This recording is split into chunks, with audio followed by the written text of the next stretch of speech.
뭔가 말이 다 달라지잖아요. 정답에 해당되는 선택지가. 이 돌려 말하는 선택지가 있다. 선택지가 지문 내용을 그대로 표현해주는 게 아니라 지문에 나온 내용은 유지가 될지언정 다른 말로 표현한다. 이게 이제 탭스의 첫 번째 특징입니다. 그리고 이거는 이 독해는 당연한 거고, 독해 모든 문제가 다 이렇고, 독해뿐만 아니라 청해도 마찬가지고요. 청해 파트 3, 4, 5 이렇게 질문 나오는 경우 있죠. 여러분들이 이제 지금 이제 설명을 들으시고 이제 9월 1일 시험이라든지 시험을 가셔서 선택지를 들어보시면 굉장히 느끼실 거예요. 아, 이런 식으로 돌려 말하는 거. 절대로, 물론 뭐 아닌 예외적인 케이스도 있겠죠. 뭐 친절하게 지문 내용 그대로 써주는 케이스도 아주 일부는 있을 수 있는데, 대부분의 경우에는 굳이 똑같이 얘기할 수 있는 것도 굳이 돌려서 표현을 합니다. 선택지. 이게 아마 여러분들이 토익이나 수능 같은 다른 영어 시험들을 겪어 오셨다가 탭스를 봤을 때 가장 이렇게 휘청거리는, 헤매게 되는 가장 큰 이유. 선택지가 그대로 표현이 안 되니까. 보통은 토익이나 수능 같은 경우에는 뭔가 지문에서 이런 키워드들을 이렇게 해내면 답이 약간 조금 유추가 되잖아요. 그렇죠? 보이잖아요. 근데 이런 식으로 완전히 다르게 표현해버리니까 진짜 내용을 내가 이해하지 않는 이상 이 정답 선택지를 걸러낼 수가 없다는 거죠. 그리고 오히려 반대로 또 더 헷갈릴 수밖에 없는 게 이 오답 선택지들 있죠. A, C, D. 남은 오답 선택지는 오히려 지문에 나온 단어를 일부러라도 더 끌어서 써줍니다. 여러분들 낚이라고. 일부러 지문에 나온 단어라든지, 지문에 나온 뭐 어려운 어떤 문장 구조라든지, 표현이라든지 이런 것들을 이 선택지에 포함시켜줘요. 특히 이게 어디서 제일 심하냐면 그 청해 파트 1, 2 있죠. 빨리빨리 지나가면 거기에 꼭 그 대화 그 시작, 예를 들어서 남자가 먼저 시작하고 여자의 말을 고르는 문제다. 그러면은 남자가 언급한 단어를 꼭 써줘. 그 오답. 그래서 뭐 이렇게 뭔가 꽂히게 만드는 그런 함정을 심어 놓는다는 거죠. 청해 독해 다 공통적이고 그쵸. 뭐 문법 어휘는 뭐 이렇게 문장이 아니니까. 어쨌든 문장으로 선택지가 출제가 되는 청해 독해 다 돌려 말하는 선택지가, 그러니까 선택지의 특징이 약간 좀 돌려 말하는 라고 볼 수가 있는 거고요. 두 번째는 방금 보여드렸다시피 여러분들이 이 지문, 만약에 예를 들어서 토익처럼 RC인데 뭐 문법이나 단어를 물어보는 문제들이 대부분이다. 그러면 단어를 외우는 게 중요하잖아요. 근데 어차피 탭스 80%를 차지하는 이 청해 독해 영역에서는 여러분들이 단어를 아는지 모르는지를 테스트하는, 직접적으로 테스트하는 문제는 하나도 출제가 되지 않아요. 어차피 다 이런 식으로 출제가 되잖아요. What is the main point? 혹은 아무리 디테일해봤자 which is correct? 라고 해서 맞는 내용이 코렉트한 내용이 뭐냐라고 물어보지 이 단어가 무슨 뜻이냐를 직접적으로 물어보지 않습니다. 그렇기 때문에 여러분들이 이 지문에 나온 단어를 모두 다 아는 것보다 훨씬 더 중요한 게 바로 이런 문장 구조를 아는 겁니다. 문장 구조, 뉘앙스, 문장의 방향 이런 거를 아는 게 이 단어 하나하나를 아는 것보다 훨씬 중요하게 출제가 된다는 거예요. 이거는 심지어 물론 문법 어휘 영역 같은 경우는 문법과 어휘를 아는 것도 중요하겠지만 그 가끔 가다가 그 문제로 주어지는 그 문장들 있죠. 빈칸 뚫려있는 그 문장 구조의 낚시가 섞여 있는 경우도 아주 간혹 있어요. 그러니까 어휘 영역조차에서도 문장 구조를 테스트하려고 한다는 거죠. 뭐 독해청에는 말할 것도 없고. 그래서 여러분들이 이제 탭스 지금 또 특히나 기간이 얼마 남지 않는 상황에서 선택과 집중을 해야 되는 상황에서는 백날 단어 암기를 최대한 많이 하는 것보다 훨씬 문장 구조 그리고 돌려 말하는 선택지를 캐치해내는 훈련을 하시는 게 훨씬 더 중요하다. 이 말씀을 드리고자 이 문제를 굳이 설명을 해드립니다. 이런 식으로 이제 출제가 된다는 걸 보여드리려는 겁니다. 이게 왜 근데 이걸 공부하려면 이렇게 직접 해보기라고 되어 있잖아요. 그렇죠? 이거를 직접 해보는 게 왜 중요하냐? 여러분들 만약에 단어를 많이 알고 그리고 단어를 물어보는 문제들이 나오는 시험이에요. 토익처럼. 그러면은 그걸 알아두면 가서 풀 수 있잖아요. 그렇죠? 바로 답을 고를 수 있어요. 알고 있어요. 꼭 뭐 토익 같은 영어가 아니라 뭐 대부분의 암기 과목이 그렇죠. 뭐 자격증 시험이라든지 아니면은 뭐 중고등학교 때 내신이라든지 이런 것들은 여러분들이 공부하는 내용이 나와요, 시험. 그리고 그걸 알고 있으면 이걸 풀 수가 있죠. 그렇죠? 암기 과목은. 근데 탭스 같은 경우 아무리 머릿속에 단어를 집어넣어 봤자 거기 가서 그 내 집어넣은 단어들이 알아서 연결되지 않는다는 거예요. 이게 이제 그 수험생들이 하는 가장 큰 착각 중에 하나인데, 내가 단어를 무한대로 많이 암기해 두면 그 단어 다 지문에, 만약에 내가 아는 단어들만 지문에 나오면 알아서 문장으로 이어지겠지. 내가 단어를 다 알고 있으면 그 문장을 해석할 수 있겠지라고 생각해요. 그게 가장 큰 이제 오해인 거거든요. 아무리 단어를 다 알고 그게 문장으로 이어서 연결이 되지 않아요.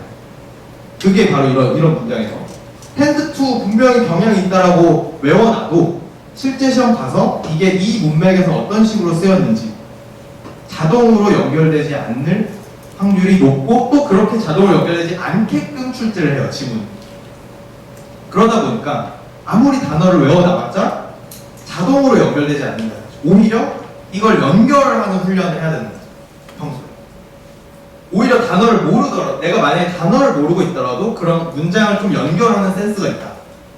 그러면 오히려 단어를 유출할 수가 있거든요. 근데 만약에 문장을 연결하는 센스가 없고 단어는 많이 안다. 근데 사실 그것도 단어를 많이 안다고 할 수가 없어요. 왜냐면 평소에 여러분 단어 암기에 집중하시는 분들은 단어를 한글 정의로 외우잖아요, 보통. 뭐 예를 들어 텐드 투 경향이 있다, 프로베이션 도 같은, 뭐 퍼포먼스, 뭐 성과 혹은 공연, 뭐 이런 식으로 외우잖아요, 그렇죠? 근데 단어가 다이어라고 하잖아요, 보통. 그러니까 문장마다 의미가 다 달라지잖아요. 그리고 이게 영어와 한글의 단어끼리 1:1 대응이 될 수가 없어요, 다른 언어이기 때문에. 그렇기 때문에 한글 정의로 아무리 많이 머릿속에 있어봤자 그게 문장에서 어떻게 쓰이는지는 문장마다 달라진다는 거죠. 그렇기 때문에 아무리 단어를 연결하는 센스가 있으면 단어를 몰라도 이게 연결을 어느 정도 유출을 해가면서 연결시킬 수 있지만, 반대로 단어를 많이 안다고 해서 이 연결 센스가 생기지는 않는다는 거예요. 그래서 더더욱 여러분들이 단어 암기보다는 그 문장을 계속 연결하는 연습을 하셔야 된다. 그래야지 새로운 문장이 나왔을 때도 비슷한 논리로 이렇게 연결을 시킬 수가 있다는 거예요. 그게 이제 중요한 포인트겠고요. 그게 되면은 자연스럽게 돌려 말하는 선택지도 캐치해낼 수가 있겠죠. 왜냐면은 어쨌든 그 문장 구조를 안다는 게 결국에 문장의 뉘앙스 혹은 뭐 방향을 안다는 거잖아요. 그리고 그걸 알면 같은 내용이 어떤 식으로 다르게 표현됐는지도 캐치해낼 수가 있게 되는 거예요. 아시겠죠? 자, 이게 이제 탭스식 공부의 본질이라고 알고 있는 상태에서 이제 실제로 여러분들이 그 모의고사를 문제집들을 어떻게 공부를 하셔야 되는지를 이 모의고사 위에서 바로 설명을 드릴게요. 여러분들 딱 그 이제 문제집을 사서 펼치면 이게 이제 첫 페이지겠죠. 처음에 그거부터 이제 들으실 거잖아요, 그렇죠? 일단 첫 번째, 그러니까 총 3바퀴를 돌리게 돼요. 총 3바퀴를 돌리게 되는데, 일단 첫 번째로는 푸는 거. 실제 시험처럼 일단 풀어야지. 풀어야 공부가 되겠죠. 일단 푸는데, 풀면서 중요한 게 이 청해 파트 3부터 파트 3, 4, 5 동안에는 노트 테이킹을 훈련을 하시는 겁니다. 파트 1, 2는 오히려 노트 테이킹을 안 하셔야 돼요. 왜냐면 노트 테이킹을 하다가 놓쳐요, 다음 문제. 그래서 오히려 노트 테이킹 없이 푸는 걸 훈련을 하셔야 되는 거고요. 파트 3, 4, 5는 반대로 노트 테이킹을 하셔야 되는 이유가, 특히 파트 3 같은 경우 두탭스 공부를 하셨다가 이제 뉴탭스로 계속 공부를 하고 계신 분들 더 뼈저리게 느끼실 텐데, 그 지문을 원래 2번 들려줬잖아요. 파트 3를 두탭스에서 2번 들려줬어요. 처음 공부하시는 분들 2번 들려줬는데 이제는 한 번만 들려줬기 때문에 더더욱 한 번 들을 때 이걸 캐치를 해놔야 돼요. 근데 이 중요한 거, 여러분들 노트 테이크를 하실 때 보통 약간 받아쓰기를 하시다거나 다 적으려고 하시다거나, 아니면 반대로 뭔가 숫자 같은 그런 되게 지역적인 내용들 있죠. 까먹기 쉬운 그런 거를 적으려고 하시는 분들이 계신데, 양쪽 다 오히려 실제 문제 푸는 데는 별로 도움이 안 돼요. 왜냐면 문제가 아까 보여드린 것처럼 내용을 물어보는 문제가 나오기 때문에. 그리고 아주 가끔 뭐 지역적인 걸로 이렇게 낚시를 꼬아서, 예를 들어서 15라고 나왔는데 26라고 낚시를 한다든지 이런 경우가 아주 가끔 나오긴 하는데, 거의 그런 선택지로 낚시를 하지는 않아요, 탭스가. 그래도 뭔가 말 돌려 말하고 이런 지저분한 그런 게 있긴 하지만 뭔가 막 숫자로 낚시하고 이런 경우는 거의 없다 보니까 오히려 그런 디테일한 그 지역적인 내용들 노트를 하는 것보다 그 문장의 핵심 있죠. 각 문장의 핵심. 각 문장의 핵심을 좀 이렇게 적어 놓는 게 오히려 문제 푸는 데는 가장 도움이 돼요. 근데 이거를 여러분들 이제 훈련하시면서 느끼시겠지만 진짜 최소한의 형태로 적으셔야 돼요. 진짜 예를 들어 알파벳 나만 기억나면 되는 거거든요. 문제 풀 때. 그렇기 때문에 한 세 글자 이 정도. 왜냐면은 이게 그 많이 적을 시간이 없어요. 쭉 이어서 계속 나오기 때문에 한 알파벳 한 두세 개 정도로 그 문장의 핵심을 기억할 수 있을 정도만 내가 적는 훈련을 하시는 게 좋고요. 파트 3부터만. 그리고 이제 소거법이라고 하죠. 보통 그 청해 풀 때 동그라미 세모 X로 이렇게 선택지 하나하나 나올 때마다 이게 맞는지 틀린지 아니면 애매모호한지를 체크를 해놓는 거예요. 이거는 지금 그 파트 3부터뿐만 아니라 파트 1부터 40문제 다 40문제 모든 선택지 다 하시는 게 좋아요. 왜 이게 필요하냐면 물론 뭐 이걸 하면서 뭐 이렇게 훈련이 되는 집중도 되고 이런 것도 있지만 선택지가 쓰여 있지 않잖아요. 탭스는 토익 같은 경우에는 쓰여 있나요? 쓰여 있죠. 그리고 그 수능 듣기 평가 물론 듣기 평가는 뭐 이렇게 넘기는 부분이기도 하지만 어쨌든 쓰여 있잖아요. 웬만한 시험들에는 선택지는 그래도 쓰여 있게끔 좀 친절하게 해주는데 탭스는 그냥 백지잖아요. 그죠? 그나마 좀 친절하게 이번에 그 뉴탭스 바뀌면서 이 종이 공간이 넓어졌어요. 그렇죠? 그 탭스에 비해서 그 말이니까 노트테이킹 해라 이런 얘기인 것 같기도 해요. 근데 어쨌든 쓰여있지 않다 보니까 A를 듣고 나서 한 D 들을 때 정도 되면은 잠깐만 그게 A였나? B였나? 헷갈리기 시작해요. 그죠? D 들을 때쯤 되면은 A가 기억이 안 나는 거죠. 그래서 이거를 A를 기억해내려고 하다 보면은 다음 문제 A가 돼 있어요. 그러니까 이제 헤매는 거죠. 그러니까 무조건 탭스 청에는 상대평가, 그러니까 A, B, C, D 4개를 비교해 본다고 생각하시지 말고 True or False, 이것도 마찬가지예요. True or False를 4번 푼다고 생각을 하시는 게 좋아요. 그러니까 하나하나 절대평가를 하는 거죠. A가 맞는지 틀린지 절대평가하고 B 절대평가하고 C 절대평가하고 D 절대평가하고. 근데 이제 세모를 해놓는 이유는 이게 애매한 경우에 일단 세모를 해놓는 거죠. 그래서 뒤에 나온 것들 중에 다 틀린 것밖에 없으면 세모가 맞는 거고, 그죠? 이거 애매한데 세모를 해놨는데 뒤에 확실하게 맞는 게 있어요. 그럼 이게 이제 답인 거겠죠.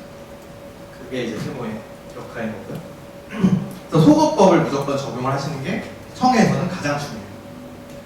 그 다음에 문제를 풀다가 뭔가 잘 안 들리거나 아니면은 조금 어려운 문제가 있다. 내가 느끼기 어려운 문제는 당연히 이제 자기가 느낄 수 있잖아요.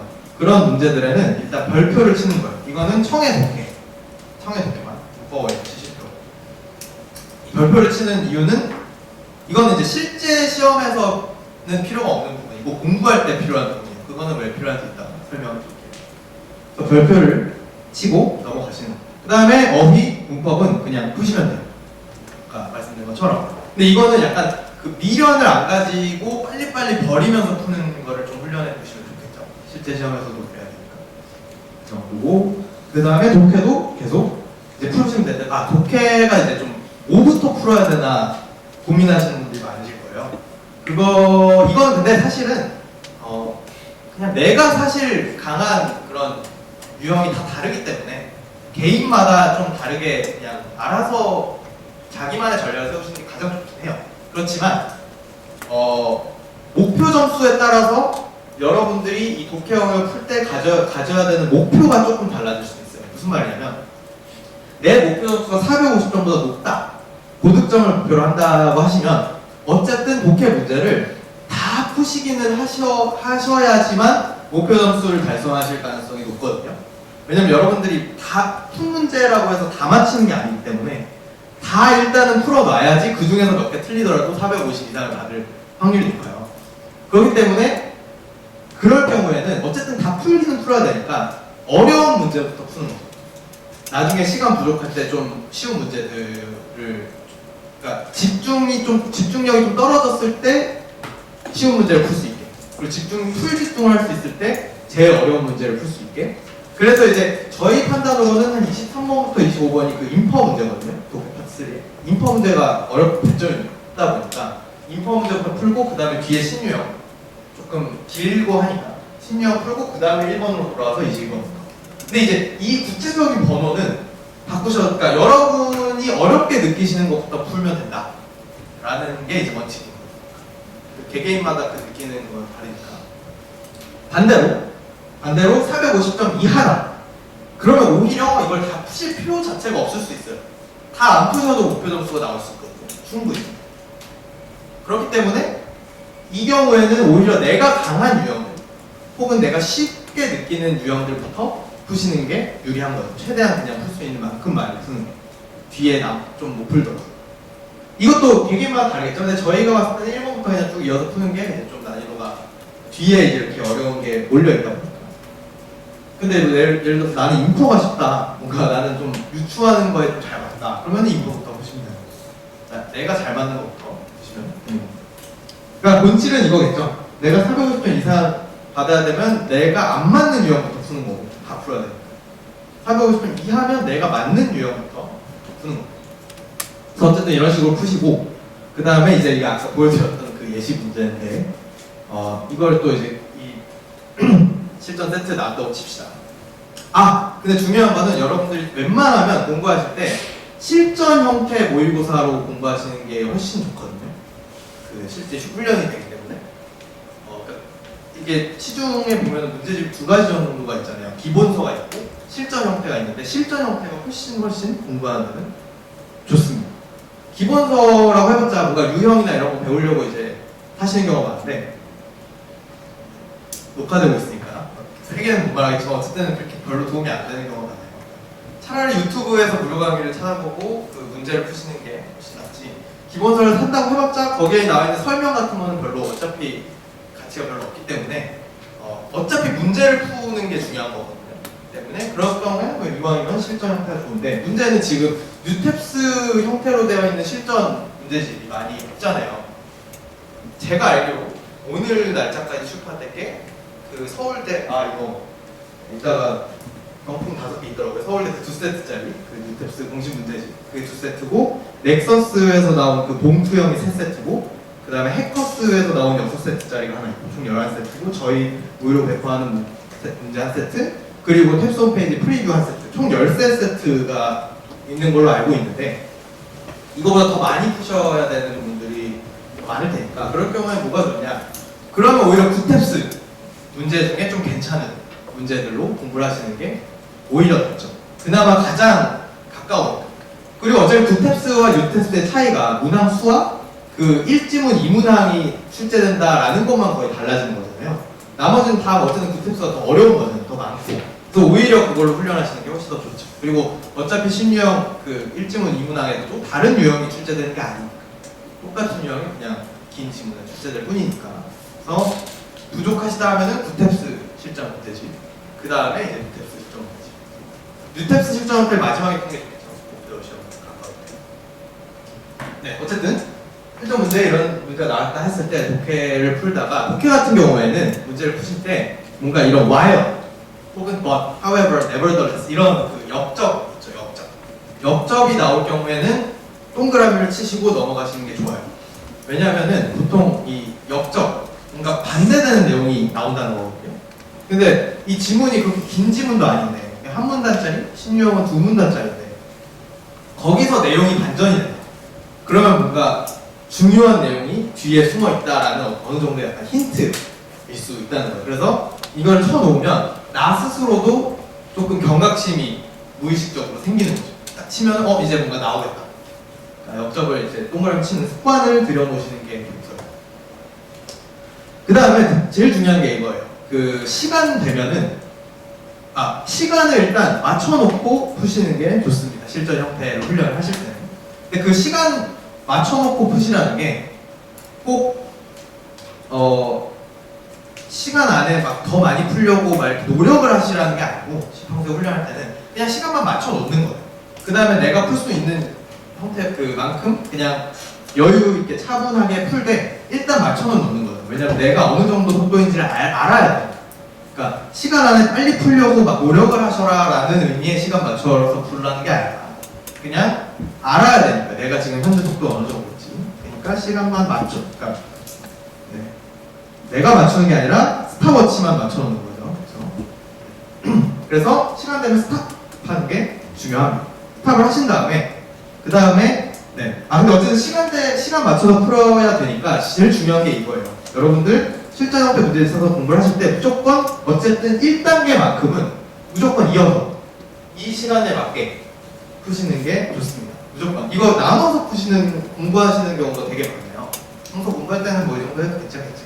근데 그랬을 경우에 탭스 고사장 가서 많은 분들이 가장 많이 당황하시는 게 뭐냐면 쉬는 시간이 없다는 거예요. 그래서 막 화장실도 못 가요. 화장실 가면 내 손해로 가는 거예요. 갈 수는 있어요. 근데 시간을 버리고 가는 거예요. 그러다 보니까 화장실 못 가죠. 그러면 막 이렇게 집중도 안 되고. 그래서 이 쉬는 시간 없는 걸 가장 당황을 하시는데 그러다 보니까 평소 훈련하실 때 이걸 맞춰놓고 훈련하시는 것만으로도 실전에서 좀 덜 당황하실 수 있어요. 그래서 평소 무조건 일단 첫 번째 그 풀 때는 내 영역 한꺼번에 푸시는 게 좋다. 그리고 그렇기 때문에 내 영역을 한꺼번에 풀 수 있는 시간 정도는 잡고 푸는 걸 시작을 하시는 게 좋겠죠. 더더군다나 이렇게 실전 세트가 없는 상황에서는 이렇게 한 세트 한 세트를 낭비하지 않고 최대한 뽑아내는 게 중요하기 때문에 맞춰놓고 공부를 하시는 게 좋습니다.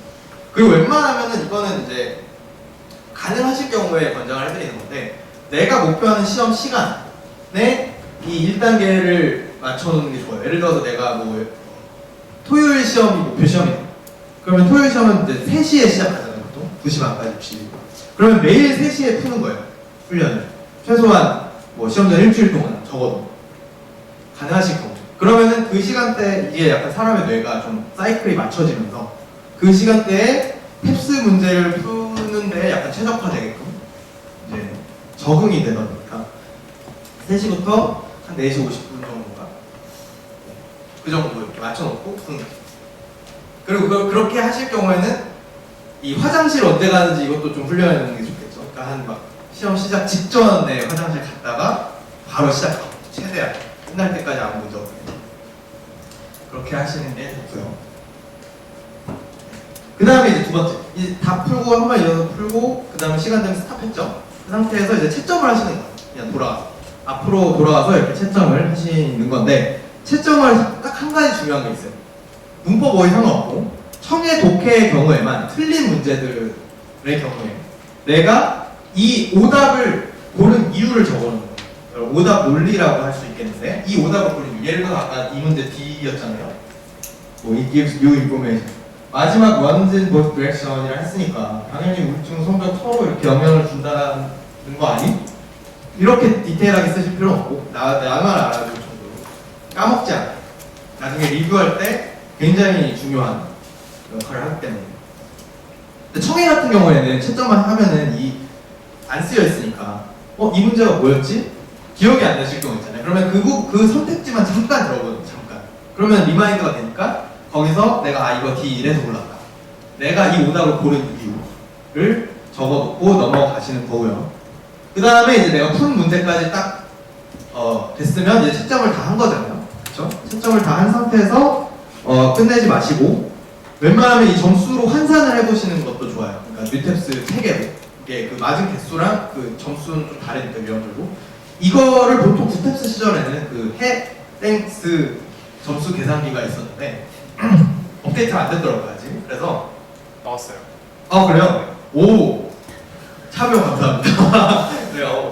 나왔다고 하네요. 그러면 가서는 그냥 그 유형별로 개수만 넣으시면은 점수가 계산이 될 수도 있고 뭐 혹시 이거 제가 업데이트인지 모르고 이제 저희가 아까 무료 모의고사 받을 수 있다고 안내드렸는데 거기에 이제 점수 계산 유형별로 좀 이렇게 만들어놨거든요. 그러니까 수동으로 계산하실 수도 있다는 거.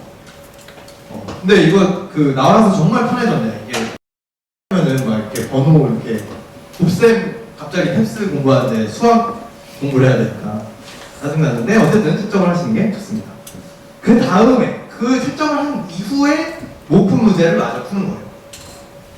그 모품 문제를 다 틀렸다고 계산하고 채점을 하는 거죠. 그 다음에 모품 문제를 마저 풀고 오픈 문제도 마찬가지 방금 한 것처럼 채점하고 오답 논리까지 적어 놓으시면 되는 거고요. 그 다음 3단계. 지금 3단계가 핵심입니다. 사실상 1, 2단계는 뭐 그냥 실점처럼 이어서 푼다. 이 정도가 약간 뭐 다른 거지. 사실상 평소에 여러분들도 아마 이렇게 하셨을 거예요. 공부를 하셨으면. 근데 이 3단계가 중요한데, 여기서 보통 이거를 보시죠. 해설. 그렇죠? 해설을 바로 보면서 내가 뭘 실수했는지, 내가 모르는 단어는 뭔지를 체크를 하시죠. 이게 이제 그 성적 정체의 가장 큰 원인일 수 있습니다. 왜냐면 해설을 보는 거는 일반적으로 내가 이걸 받아들이는 거죠. 그러니까 만약에 단어 암기가 중요하고 뭔가 알아야 되는 게 중요한 시험이면은 해설이 도움될 수 있어요. 해설에 나온 내용을 기억을 하면 되니까. 근데 말씀드렸다시피 탭스식 공부, 문장 구조를 내가 직접 해봐야 되는 거잖아요. 직접 문제를 풀어봐야 되는 거고. 근데 만약에 해설로 바로 그 오답 내가 한 실수를 본다. 그러면은 이거는 훈련이 안 되는 거죠. 이 시험의 문장에 대해서만 알게 될 뿐. 새로운 문장이 나왔을 때 도움되는 건 거의 없는 겁니다. 그냥 단어 하나 추가되는 거 말고는. 그렇기 때문에 뭘 하셔야 되느냐? 일단 청해부터 보자면 내가 틀린 문제 혹은 별표치 문제 있죠. 별표치 문제, 별표가 이래서 중요한 거예요. 왜냐면 맞았는데도 내가 좀 운으로 맞은 경우가 있을 수 있잖아요. 그러니까 틀렸거나 별표치 문제만 일단 다시 듣는 거. 청해. 최대 2번까지 스크립트 없이 2번 들으시고 두 번까지 들었을 왜 2번이냐면 일단 아까 풀 때 한 번 들었잖아요.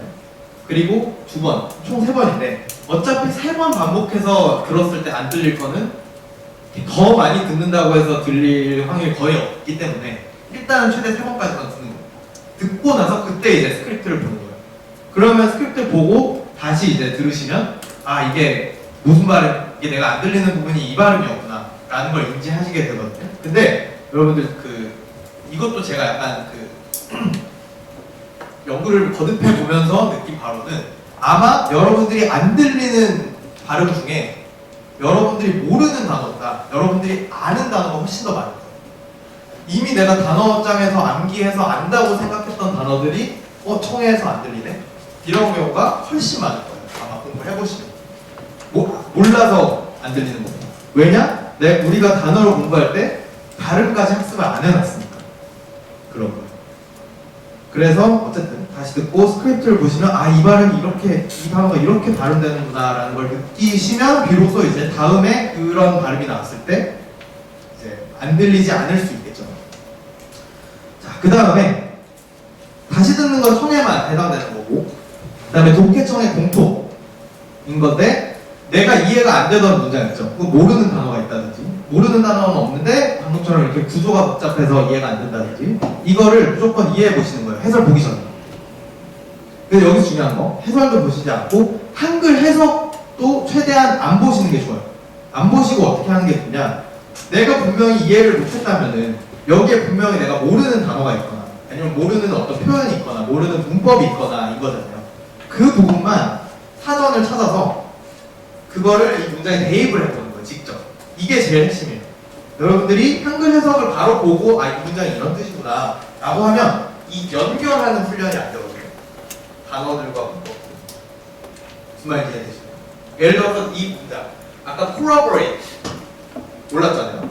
그러면은 이걸 바로 한글 해석을 보고 검증하다 이 뜻이구나 이게 아니라 corroborate는 단어를 딱 찾아보시면 그 단어 뜻이 나오잖아요. 그렇죠? 그거를 여기에 대입을 해보는 거죠. 연구가 이걸 검증했다는 거니까 이 비슷한 연구를 다시 한번 증명했다는 거구나. 이런 식으로 직접 대입해서 연결하는 이 부분에서 그 문장 구조 아까 말씀드린 그 센스 있죠. 단어들 연결하는 센스. 이 지점에서 길러질 수가 있는 거예요. 근데 그러니까 어떻게 보면 한글 해석과 해설을 보는 방식으로 공부를 한다는 거는 그 실력 향상이 있을 수 있는 지점이 바로 이 지점인데 여기까지 거의 다 와놓고는 이거를 이제 이 열매를 못 따먹고 이렇게 내려옵니다. 시간은 시간대로 쓰고. 그래서 이런 분들도 계세요. 내가 문제집, 시중에 있는 탭스 문제집을 한 50권, 한 100권 다 풀었는데도 성적이 안 오른다. 이런 분들도 계세요. 근데 반대로 나는 문제집도 한 번도 안 풀고 그냥 탭스, 위클리 탭스만 봤는데 150점 올랐다. 이런 경우도 진짜 방금 말씀드린 이 케이스는 저희 후기 페이지에 올라와 있는 실제 케이스예요. 그러니까 위클리 톱스만 그러니까 그냥 풀이법 적용해서 풀었는데 오히려 150한 거예요. 이게 무슨 차이냐면 그러니까 그 시간에 비례하지 않는다는 거예요. 그리고 여러분들이 푼 문제 수에 비례하지 않는다는 거예요. 어디에 비례하냐면 바로 이 지점들, 요런 직접 대입해보는, 직접 해보는 이 훈련들의 이 지점들이 얼마나 쌓였느냐, 여기에 이제 여러분들의 점수가 달려있다 라는 말씀을 드리는 겁니다. 그래서 한글에서 최대한, 근데 도저히 안 되겠을 때 혹은 직접 해보고 뭔가 이거는 내가 직접 해봤는데도 이게 맞는지 불확실하다 이럴 때 있죠. 그러니까 좀 확인하고 싶을 때, 그럴 때는 뭐 해석 혹은 해설을 보실 수는 있어요. 근데 대신에 그거는 확인 차원에서 보는 거지 절대로 학습 목적은 아닌 거예요. 아시겠죠? 학습은 이 지점에서 된다. 그 다음에 지문까지 이제 이렇게 이해했으면, 다시 듣고 이해했으면 문제까지 다시 풀어보는 거죠. 그렇죠? 이것도 최대한 해설 보지 않고 최대한 풀어보는 거. 내가 다시 맞힐 수 있을 때까지. 또 지문을 조금 이제는 더 이해한 상태니까 다시 풀어보면은 정답을 맞출 수 있을 확률이 더 높아졌겠죠. 다시 한번 풀어보고, 여기서 중요한 게 또 있어요. 아까 오답 논리를 적어놨었잖아요. D를 풀고. 근데 만약에 다시 풀었을 때 정답을 골랐다. 그러면 이 논리가 왜 틀렸는지 이제 아실 수 있잖아요. 이게 왜 틀렸는지. 그러니까 오답이 오답인 이유를 적어놓는 거예요. 이것도 여러분들 스스로만 볼 수 있으면 되는 거기 때문에 뭐 대충 적으시면 되고요. 뭐 내가 영어 공부를 하니까 이거 영어로 적어야 되나요? 전혀 필요 없습니다.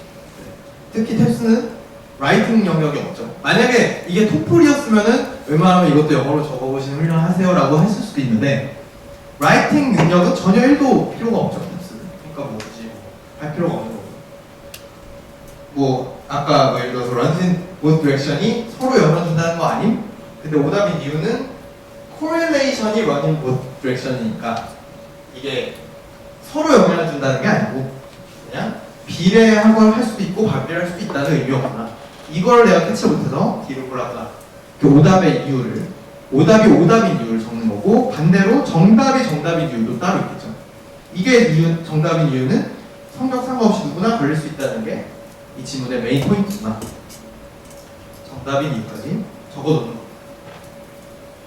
이걸 굳이 왜 적냐면, 그러니까 여러분들 그냥 머릿속으로 인지하고 넘어가시는 것보다 적는 게 좋은 이유는 바로 이 다음 단계에서 이게 제일 중요한 거예요. 정답 이유와 오답 이유를 내가 처음 문제 풀 때 왜 캐치해내지 못했는지, 정답 이유를 처음 풀 때 캐치해내는 게 여러분들의 목적이거든요. 실제 시험 가서 정답인 이유를 처음 문제를 풀 때 캐치를 해낼 수 있게 되는 것, 그게 여러분들의 목적이란 말이죠. 점수를 따는 거니까. 그걸 왜 처음에 못했는지를, 그 원인을 파악을 하는 거예요. 내가 왜 이걸 못했지? 아, 동사의 주체를 마음대로 해석했구나. 혹은 뭐 예를 들어서 이 단어의 뜻을 몰랐구나. 또 원인이 될 수 있겠죠. 근데 여러분들 이걸 막상 직접 해보시면은 내가 단어를 몰라서 이랬구나 보다는 다른 원인들이 훨씬 많아요. 해보시면 느끼실 건데, 아까 발음도 내가 모르는 단어라서 안 들리는 경우보다는 내가 아는 단어인데도 아 이게 문장에서 이렇게 발음되네? 이걸 몰라서 못 듣는 경우가 많다 그랬죠. 이것도 마찬가지예요. 내가 단어를 몰라서 문제를 틀리는 원인보다는 아 이걸 내가 안다고 생각했구나, 안다고 착각했구나 라고 느끼시는 경우가 훨씬 더 많으실 거예요. 직접 해보시면 이제 느끼실 건데, 어쨌든 원인 파악을 하고 넘어가는 거예요. 이렇게 해서 이렇게 그 오답들의 원인 파악을 하고 넘어가잖아요. 그럼 한 세트에 어쨌든 뭐 이건 뭐 개개마다 다르겠지만 원인들이 한 어쨌든 3, 40개씩은 파악이 될 거예요. 그럼 거기 이렇게 공통되는 게 굉장히 많겠죠.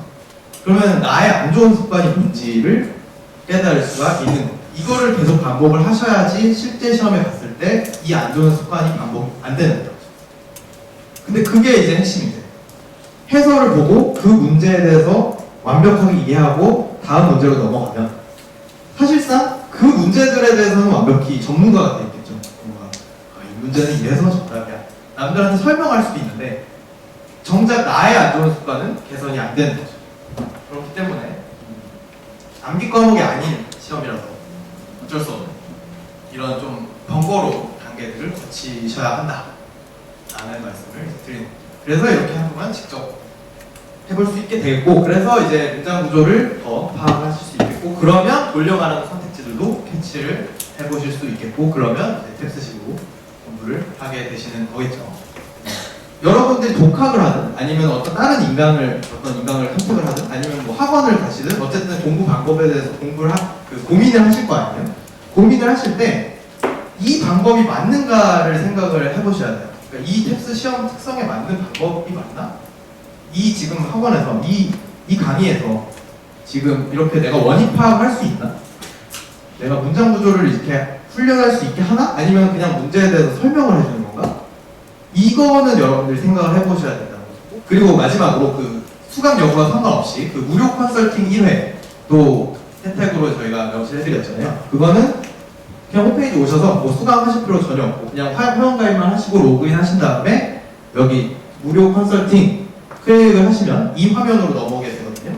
이게 이제 그 일반 회원도 최대 1회까지 이 상담을 받으실 수 있게끔 시스템이 되어 있어요. 그래서 여기에 이제 뭐 지금 뭐 현재 점수라든지 취약한 부분, 뭐 고민되는 점, 목표 점수 이런 것들을 이제 적으셔서 올려주시면 저희 컨설턴트 분들께서 1대1로 상담을 해드리고 있습니다. 뭐 그냥 간단하게 궁금하신 건 이제 끝나고 이제 Q&A를 하실 때 저한테 뭐 여쭤봐 주시면 되겠고요. 네, 그래서 이것으로 오늘 이제 원데이 탭스 특강 마무리를 하도록 하겠고요. 저희가 이제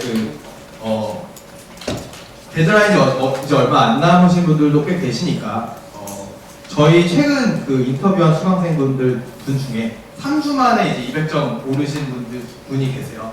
그분의 영상 하나만 짧게 시청을 하고 마무리를 하도록 하겠습니다.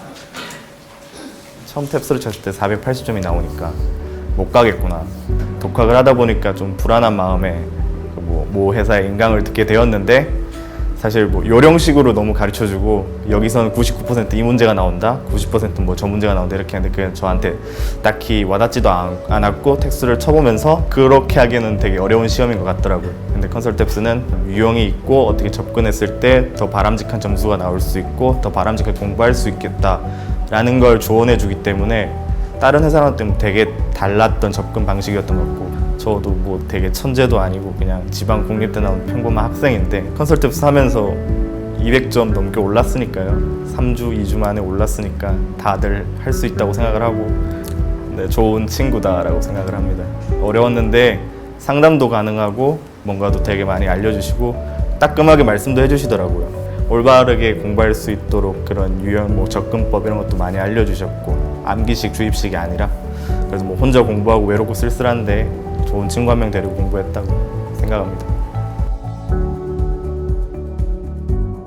이제 작년 딱 이맘때입니다.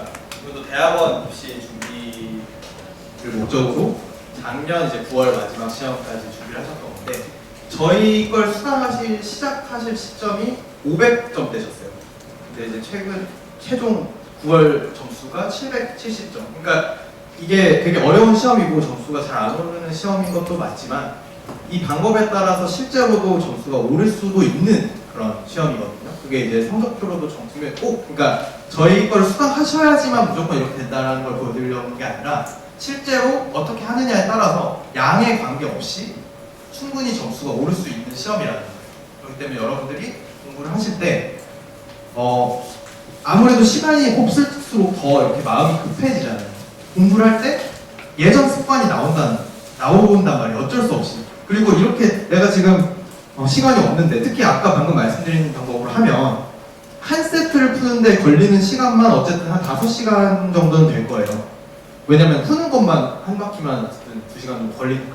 그러니까 내가 한 세트에 이 정도로 시간을 써볼 수도 되나? 라는 생각이 들거든요. 특히 급할 때.